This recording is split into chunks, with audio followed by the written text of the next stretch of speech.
Jadi sering ucapin salam ini penting. Karena kita masih ada satu tradisi teman-teman harus kita ubah di Indonesia.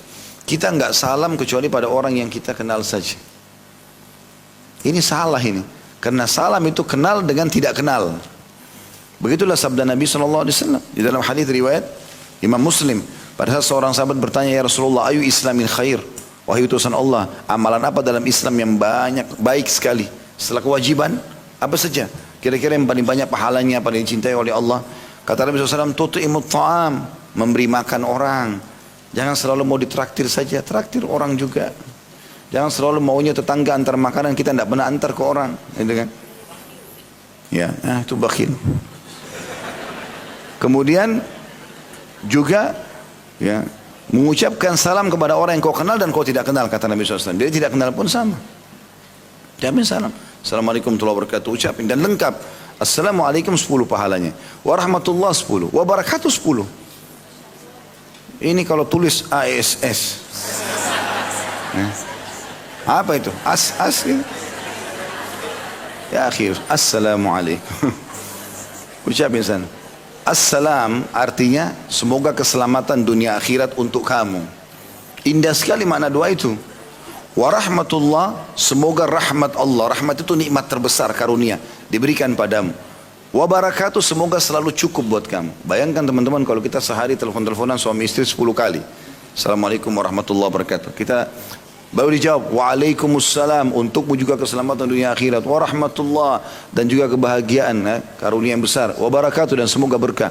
Orang tua pada anak, masuk kamar anak ucapin salam, doain dia.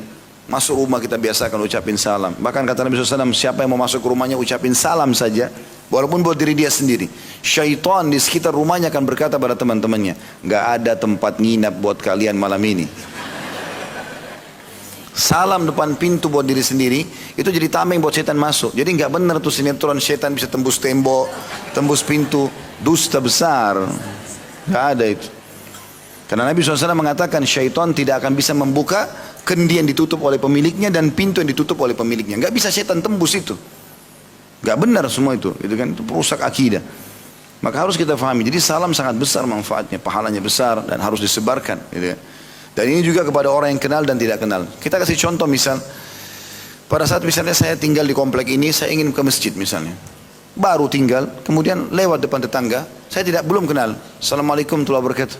Dengan senyum, dapat 2 pahala di sini, pahala salam dan pahala senyumnya. Gitu kan? Baik, mungkin bapak itu belum kenal saya, tapi dia akan jawab waalaikumsalam kata seorang muslim. Kalau yang sebentar lagi sore atau besok saya salam lagi, sudah berbeda.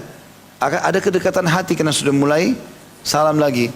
Mungkin sudah bukan mustahil lagi, sudah saling menyapa pada saat itu. Karena sudah ada salam 1 kali, 2 kali, 3 kali. Tapi kalau eksklusif, lewat tetangga ada di sebelah, pintu kaca pun tidak dibuka. Buka kaca, Assalamualaikum warahmatullahi wabarakatuh, tegur sapa kepada tetangga, kenal mereka gitu kan.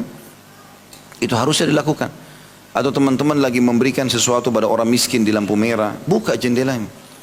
Pernah ada seseorang yang kerja maksudnya bersama kami lah, membawa mobil di rumah, gitu kan. Dia kalau ada orang miskin, saya bilang suruh kasih uang. Dibuka sama dia jendela sedikit, tangannya gini. Ya akhi, buka jendela, buka. Berhenti dulu, buka jendela. Kasih orang itu uang, senyum sama dia, lihat mukanya. Gimana caranya tuh? Luar biasa. Belum jadi orang kaya sudah begini gimana? Bagaimana kalau jadi orang kaya? Orang miskin itu subhanallah kalau kita kasih dan kita sambil lihat ke mukanya, kasih ke tangannya, gembiranya luar biasa gitu. Saya pernah berjalan sama seorang teman saya, kebetulan namanya dia Khalid juga, tapi orang Saudi, orang Madinah. Kami bersahabat, beliau asli orang Madinah. Satu waktu saya ada urusan di kantor kampus waktu itu di Madinah, sama-sama menuju ke fakultas kami. Pas jalan lagi ngobrol-ngobrol berdua, rupanya ada mobil sampah. Saya betul-betul ambil pelajaran subhanallah, mobil saya nggak pernah berpikir itu. Dia hanya melakukan, ada mobil sampah, dan sampahnya lagi banyak numpuk. Di situ ada orang Bangladesh, saudara kita orang Muslim dari sana. Itu bajunya kotor, saking capeknya tidur di atas sampah itu. Di dalam mobil sampah. Itu pas kami sudah mau masuk ke materi kuliah gitu kan. Terus dia berhenti, dia bilang sebentar Khalid, sebentar. Ya, berhenti, saya pikir dia mau apa. Dia masuk itu lalu dia tegur, Assalamualaikum, Assalamualaikum, dipanggil sama dia. Sampai bangun orang itu. Itu dalam kondisi orang itu penuh dengan sampah badannya, bajunya kotor, tangannya kotor. Salaman, dia salaman sama dia. Dia salaman sama dia. Setelah dia salaman, jalan. Terus dia tidak bicara apa-apa, cuma saya ambil pelajaran, subhanallah. Apa maksudnya orang ini? Paling tidak kalau kita bersangka baik adalah orang ini pasti ingin menghilangkan sifat sombongnya dengan salaman begitu. Masukkan kegembiraan dalam hati seorang muslim. Dan itu satu hal yang positif. Saya juga ambil pelajaran, ternyata sangat menggembirakan bagi orang-orang yang susah tuh kalau kita bukan cuma sekedar kasih ya.